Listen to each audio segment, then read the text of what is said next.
Hi everyone. I'm starting my first Parkitect park for YouTube, and I wanted to start by showing you the cluster of people that I've collected at the entrance to my park.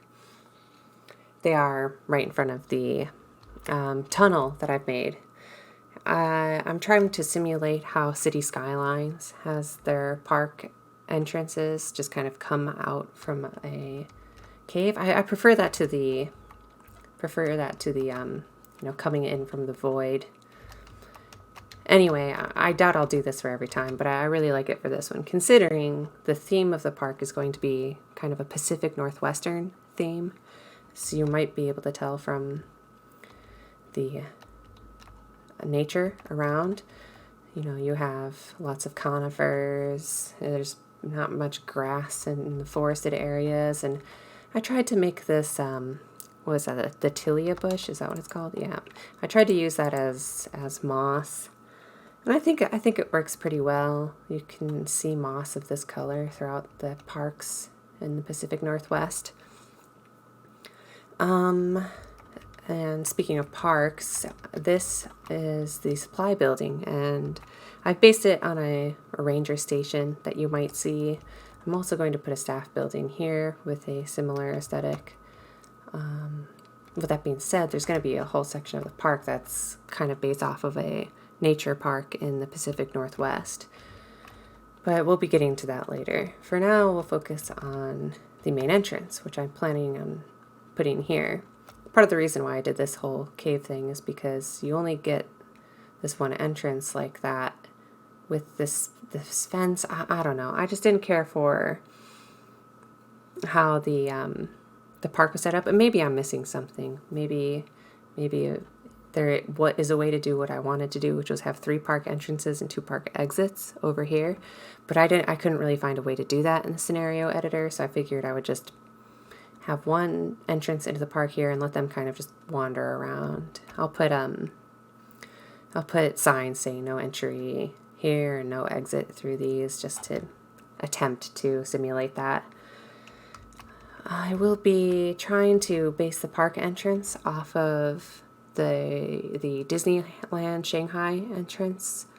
It's not going to be exactly the same. The Disneyland Shanghai has some towers and stuff. I'll probably avoid doing that. And then behind that, there's going to be a small town or a main street, classic amusement park entrance. But I'll try to make it a little bit more rustic. I don't know. We'll see when I get to it. But I do have an idea for the town hall, which will be at the end of this street, which I'm very excited to try that. But for now, I'll be working just on this park entrance. So yes, I'll check back in a little bit after a time lapse of me working on this, and we'll see where we're at that point.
Alrighty, back to our growing cluster of people. I figured I would unleash them so that you could all see it happen slowly. But before I get to that, I'll talk a little bit about what happened in the time lapse. And so first, I noticed that the color picker was kind of in the way for a little bit, and I'll be more conscious of that in the future, a little more conscious of where things are on screen. And then secondly, oh my gosh, I could not get that sign spelled correctly. What did I try, like 4 times? That was frustrating. And then there was something else. Let me look back at it. Oh, I don't know. Well, we'll come back and talk about the whole thing in general in a second. But for now, let's clear these bushes. I don't know why I placed them. It just seemed like the thing to do. So let's go ahead and unleash our crowd. There they go. Go free. Not that there's exactly a whole lot for you all to do right now, but please enjoy the landscape that I have set up for you. Buy a town map, a park map. That's good. That'll get you where you want to go at this point. So, I have a habit of putting these kind of brown patches under trees. I think it creates a nice contrast. And I do like to do it under these more topiary or just garden sections, but it just wasn't looking right. And honestly, this is the first time that the second time that I've ever really used the mowed grass look. You can't really tell that it's there. I wish it was a little more obvious, but that's okay. I had to delete that tree. Let's put another smaller one back here. There, that's better. Yeah, okay. Then what else do we have? There's that white edge. I might cover those up too. All right, anyway, enough of that. So I put some info kiosks in here, as you probably saw, and these kind of pillars. I made them out of the squares, which the shapes are the most wonderful thing. Once I really kind of picked them up, I started getting a lot more versatile in the things that I could do. I kind of want to put one up there too. Sorry, I keep going back to it. Once you see things that you need to fix, it's hard not to fix them. Anyway, so I did do the exit only thing. I'll have to figure out how I want to close off this area here, but and I'll have to figure out how I do that with this entrance area. Maybe I just won't. It'd be hard to block all 5 of these paths as they come into the park, but we'll find out. Anyway, I think I'm going to call it here for a video. It'll be a nice short video to get me kind of in the swing of things for making Parkitect content for YouTube. Hopefully the episodes will be a little bit longer in the future. Yeah, so I really appreciate you watching, and please, if you have any feedback, any advice or tips on maybe how I could streamline or make certain things look better, I would love to hear them. And yeah, thanks again. See you next time.